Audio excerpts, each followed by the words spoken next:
Chances are that at some point in your language learning journey, you've been told that there's no better way to learn a language than to live in a country where it is spoken.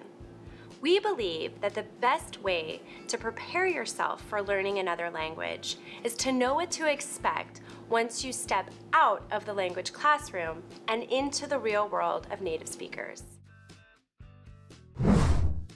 While being exposed to regular language input is definitely helpful, language, unfortunately, is not absorbed through osmosis.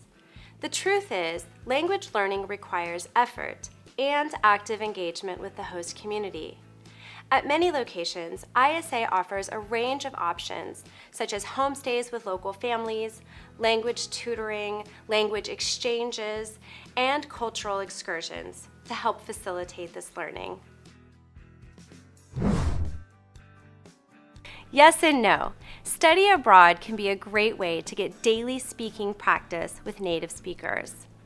It can also be a great way to increase your sociolinguistic competence or your ability to use language appropriately in culturally specific contexts. Studies do show, however, that language proficiency is highly individualized. This means that students who are engaged with their host communities will probably make more progress in their target language and gain greater cultural competence than students who are less involved.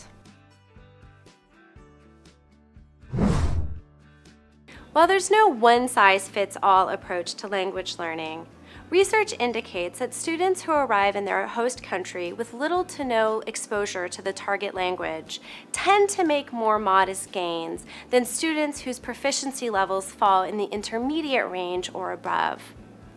The reason for this discrepancy is simple.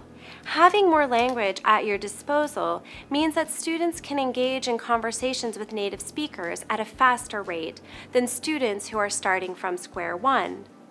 If you are a beginning student, there are things that you can do to maximize your language learning while studying abroad. First of all, recognize progress and give yourself credit. If, for example, when speaking with your host mom, you butcher a verb conjugation, but then manage to use a new vocabulary word correctly, that's great.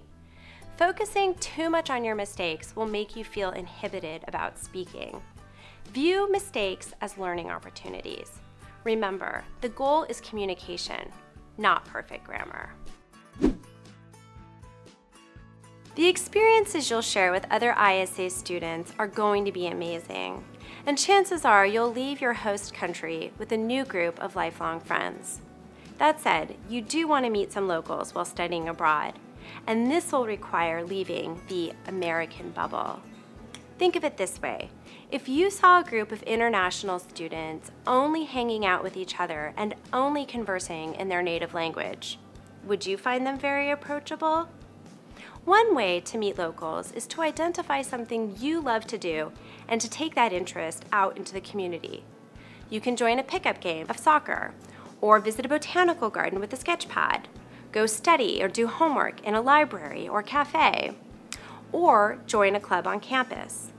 Remember, your ISA staff is a great resource when looking for other ways to meet locals in your host city. Studies show that being able to interpret interactions and observations is crucial for understanding cultural norms, and ISA can be a reference. If, for example, you have a confusing encounter with a local, you can always run it by the ISA staff, and they can help you decipher the intended message of this communication. This may not seem important, but research indicates that understanding the cultural aspect of communication is important in language acquisition. With ISA, you will have the opportunity to engage with the people and places that surround you. We hope you feel equipped and empowered to seize those opportunities as you continue on your path to becoming a more proficient speaker of your target language.